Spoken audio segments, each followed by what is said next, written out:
The day I handed Ifioma the keys to my house, she hugged me and cried. She thought she had won. She thought she was taking everything from me. My husband, my home, my life in Lekki.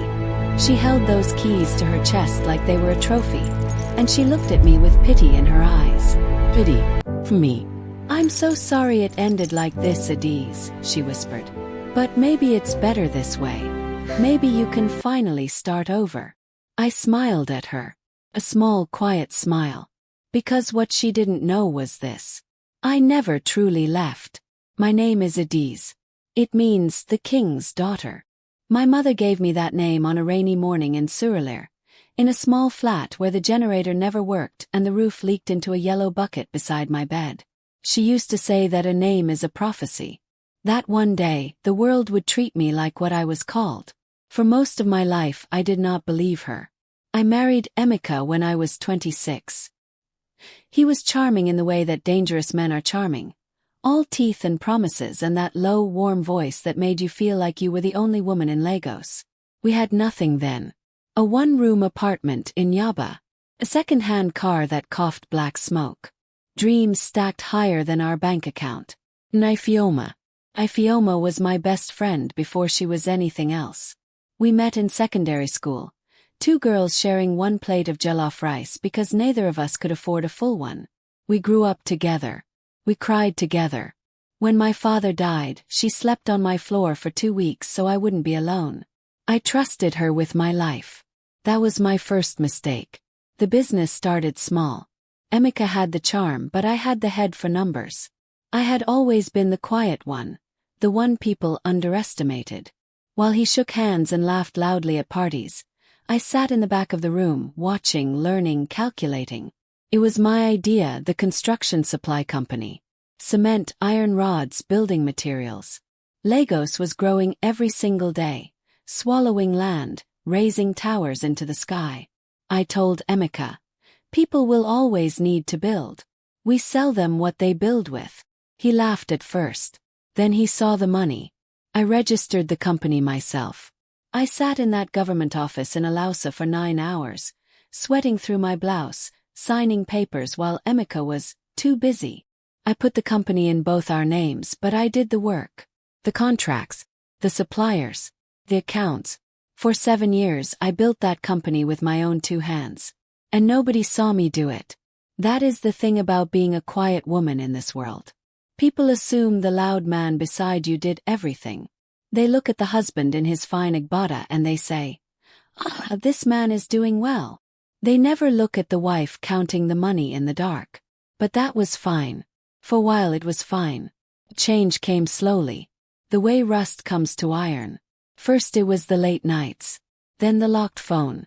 Then the perfume on his shirt that was not mine. Something sweet and heavy, a scent I would later recognize.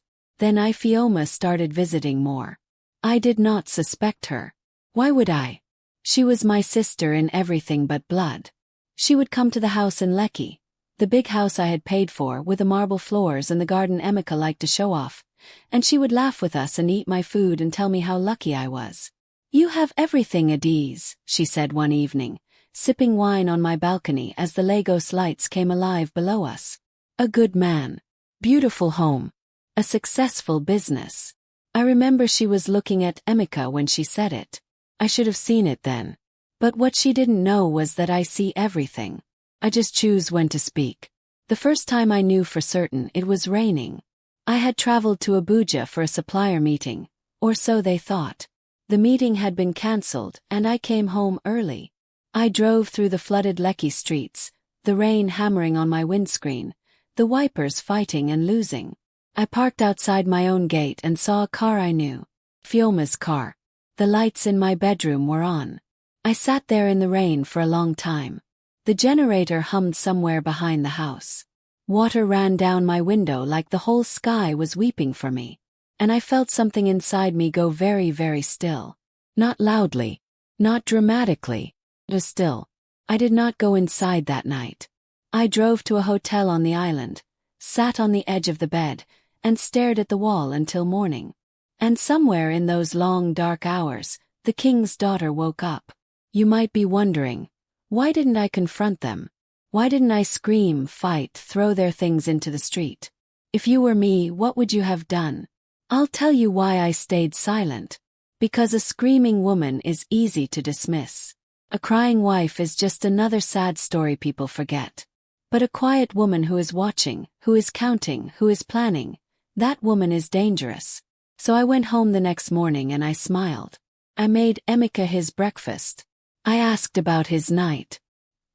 He told me he had been working late, alone at the office. He nodded.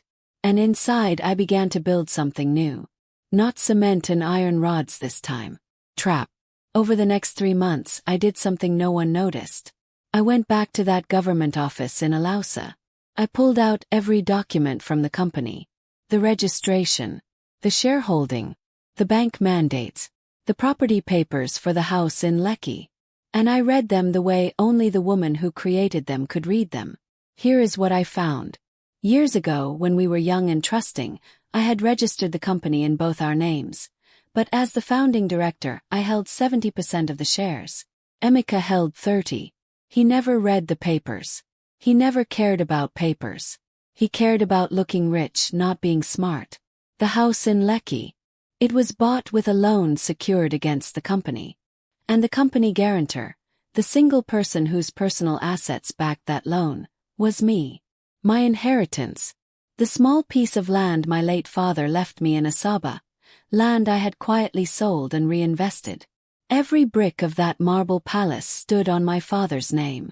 And the bank accounts. The accounts that paid for Emeka's cars, his Igbada, his business trips with my best friend. Every one of them required my signature for any major transfer. I had built a kingdom. And without knowing it, I had built it so that I held every single key. But what they didn't know was that I was about to use them. I let them carry on. For 3 more months, I watched my husband fall in love with my best friend in my own house. I watched the perfume get stronger. I watched Ifeoma stop pretending. She started leaving her slippers by my door. Her hair clip on my dresser. Small flags planted on territory she believed was already hers. Hurt.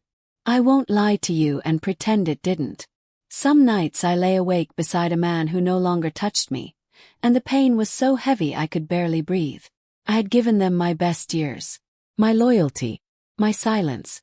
But pain is a strange teacher. Pain taught me patience.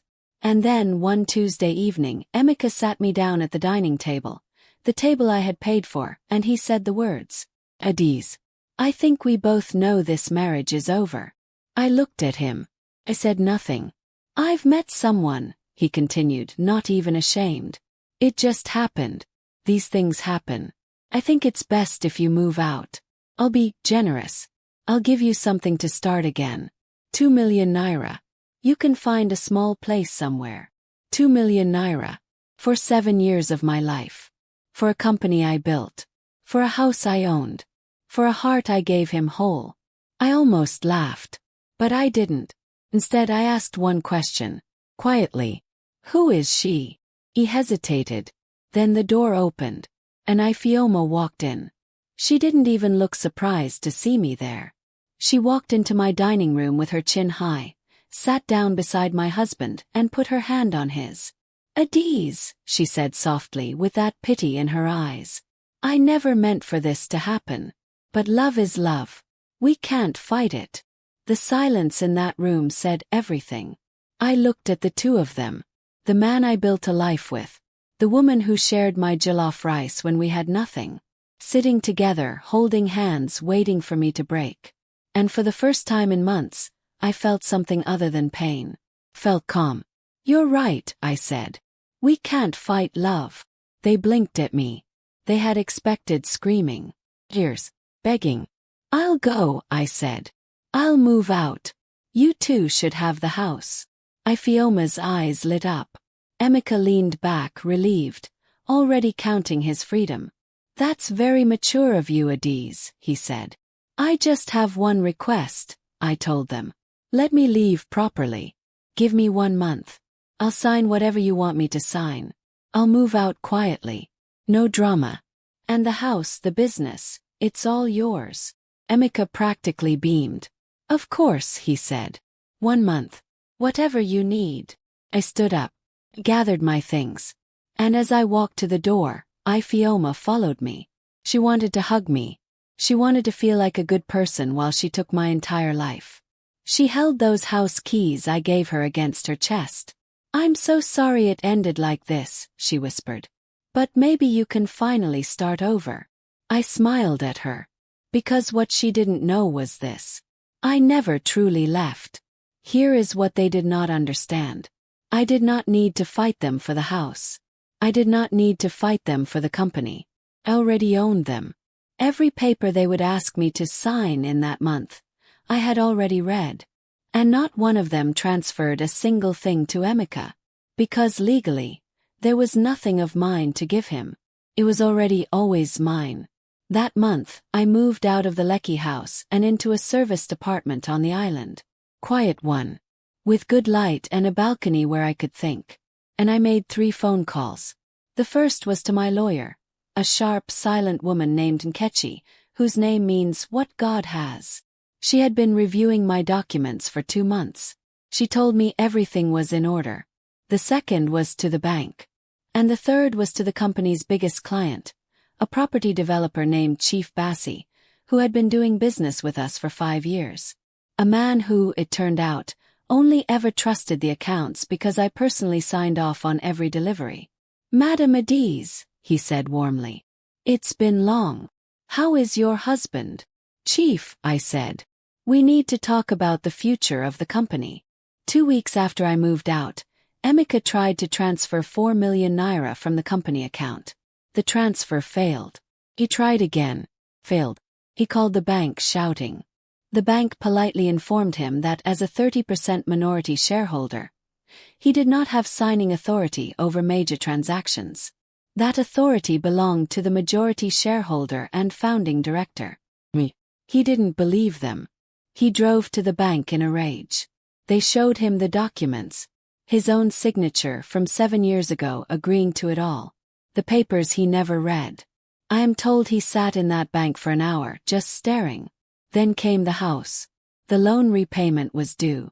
For years I had handled it quietly, automatically, from accounts only I controlled. Now those payments stopped. Not out of revenge. Simply because the woman who had always made them no longer lived there to make them. The bank sent a letter to the Lekki house.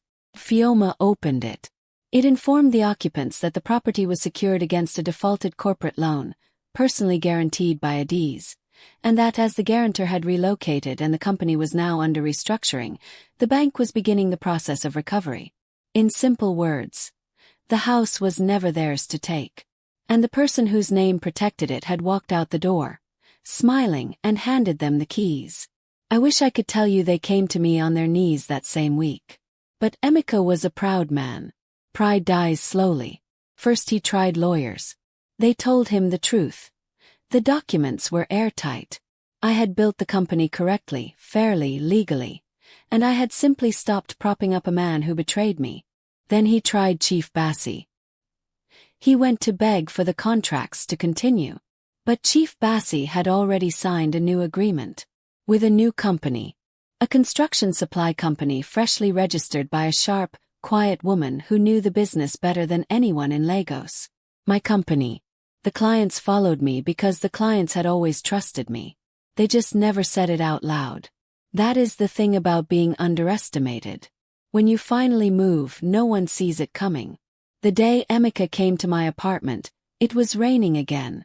The same kind of rain as the night I sat outside my own gate and felt something go still inside me. He stood at my door, soaked, smaller than I remembered. The charm was gone. The loud voice was gone.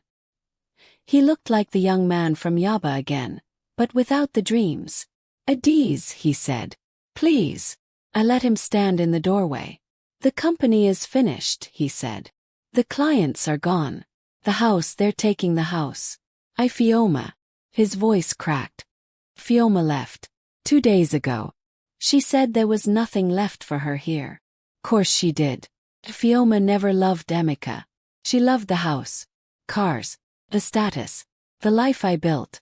The moment it dissolved in her hands like sugar in rain, she walked away, looking for the next woman's life to move into. I felt no joy in his pain. I want you to understand that. I only felt tired. Why didn't you fight me? He asked. Why didn't you say anything? You let me think I was winning. I looked at him for a long moment. Because you never asked me my worth, I said quietly. You only counted yours. And I closed the door. Not loudly. Not dramatically. I just closed it. People ask me now if I planned all of it from the beginning. If I was always so calculating. Well, I was a girl from Surulere who shared one plate of rice with her best friend. I was a wife who gave everything and asked for nothing. I trusted. I loved. Built. The plan was never the point. The point was that I had spent my whole life being the quiet one, the one in the back of the room, the one everyone overlooked. And I had mistaken being overlooked for being weak. The night I sat in the rain outside my own gate, I learned the difference. Being quiet is not being weak. Being patient is not being a fool. And being underestimated, that is the greatest power a woman can have. Because the world never guards itself against the woman it does not respect. The new company is doing well now. Better than the old one ever did. Only my name is on the door. Sometimes I drive past the old house in Lekki. New people live there now. The marble floors, the garden Emeka loved to show off. It belongs to a young family who have no idea about the woman who built it, lost it, and walked away with everything that actually mattered. I don't feel sad when I pass it. A house is just cement and iron rods. I know I sold cement and iron rods for 7 years. You can always build another one. What you cannot rebuild is your own respect for yourself. And I had finally, after all those years, built that with my own 2 hands. My mother used to say a name is a prophecy. The king's daughter. For most of my life I did not believe her. Believe her now. Because the day I handed my best friend the keys to my house, she thought she was taking my crown. She didn't know I had never worn it on my head. I had been carrying it all along inside my chest, where no one could ever take it from me. And that is the part she didn't know. I never truly left. I was only waiting.